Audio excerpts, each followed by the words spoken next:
এই হাদিসটা খুব ভালো করে মনে রাখতে হবে যে এই পৃথিবীতে কেউই আল্লাহ পাকের পরে সিজদা পাওয়ার যোগ্য না। এমনকি নবীদেরকেও আল্লাহ পাক সিজদা করতে বলেন নাই, কিন্তু সেই নবী আমাদেরকে কিন্তু বলেছিলেন যে যদি আল্লাহর পরে কাউকে আমি সিজদা করতে বলতাম তাহলে আমি স্বামীদেরকে সিজদা করতে বলতাম। এটাকে তসলিমা নাসরিন স্টাইলে বুঝলে হবে না। ওরা এটাকে এইভাবে নিবে যে ইসলাম মেয়েদেরকে দাসত্বের শৃঙ্খলা আবদ্ধ করতে চাচ্ছে, হ্যাঁ, আত্মস্বাধীনতা দিবে না ইত্যাদি। আমরা দেখবো পরকালে আমি জান্নাতে যেতে পারছি কিনা। আল্লাহ পাকের হুকুমের চাইতে আমার কাছে কোনো যুক্তি বড় নয়। আল্লাহ পাকের হুকুমের চাইতে আমার কাছে কোনো যুক্তি, বিজ্ঞান, প্রযুক্তি এগুলো বড় মানদণ্ড নয়। শুধুমাত্র স্বামীর আনুগত্য, বিশ্বাস, সম্মানের বদৌলতে দেখা যায় যে পুরোটা জীবন এই বেচারা আপনার জন্য ঢেলে দিবেন ইনশাআল্লাহ।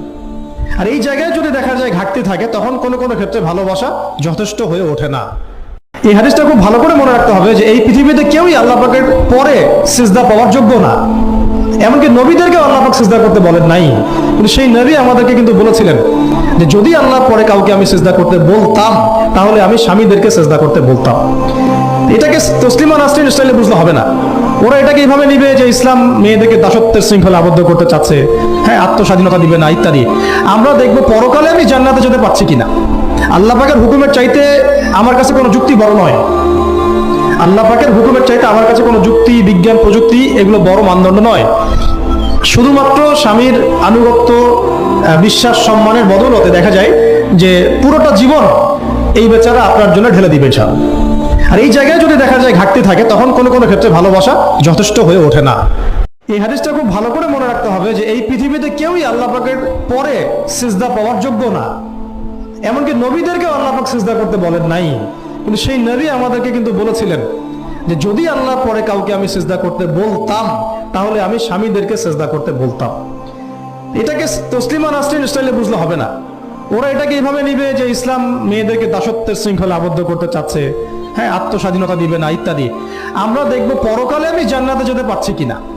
আল্লাহ পাকের হুকুমের চাইতে আমার কাছে কোনো যুক্তি বড় নয়।